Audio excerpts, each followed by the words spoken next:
Here's something worth thinking about. Most of us treat rest as something we earn. You finish the work, you clear the list, you get on top of things, and then you're allowed to stop. Which means, in practice, you never stop. Because the list never clears. Here's where it clicks. In the 10 Commandments, rest isn't a reward. It's a command. Exodus chapter 20. Remember the Sabbath day by keeping it holy.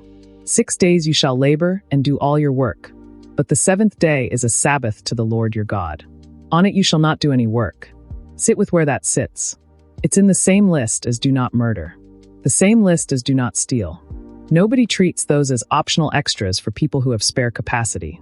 And there's something even stranger. The pattern doesn't start with us. It starts in Genesis, before there's a nation, before there's a law, before there's anyone to be tired. By the 7th day God had finished the work he had been doing. So on the 7th day he rested from all his work. God was not recovering. The rest wasn't for recuperation. It was built into the shape of a good week from the beginning. So rest, in Scripture, isn't the absence of work. It's a boundary around it. And here's how seriously it was taken. In Exodus 16, when the manna came, they were told to gather twice as much on the 6th day and none on the 7th. Some of them went out on the 7th day anyway to look. And there was nothing there. Think about what that actually trained into them. You cannot get ahead by working the day you were told not to. The system was designed so that striving on that day produced nothing at all.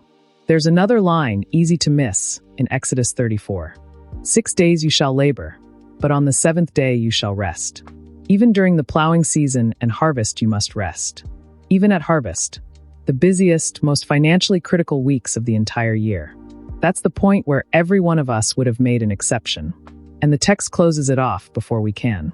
Now, this is not a rule to be weaponized, and Jesus makes that explicit. The Sabbath was made for man, not man for the Sabbath. Read that carefully. He isn't canceling it. He's telling you who it's for. It was given as a gift, and the religious leaders of his day had turned a gift into an audit. And he practiced it himself, at the least convenient moment possible.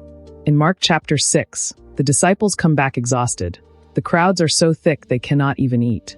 And he says, "Come with me by yourselves to a quiet place and get some rest." Not when this dies down. Not once the demand drops. Right then at the peak.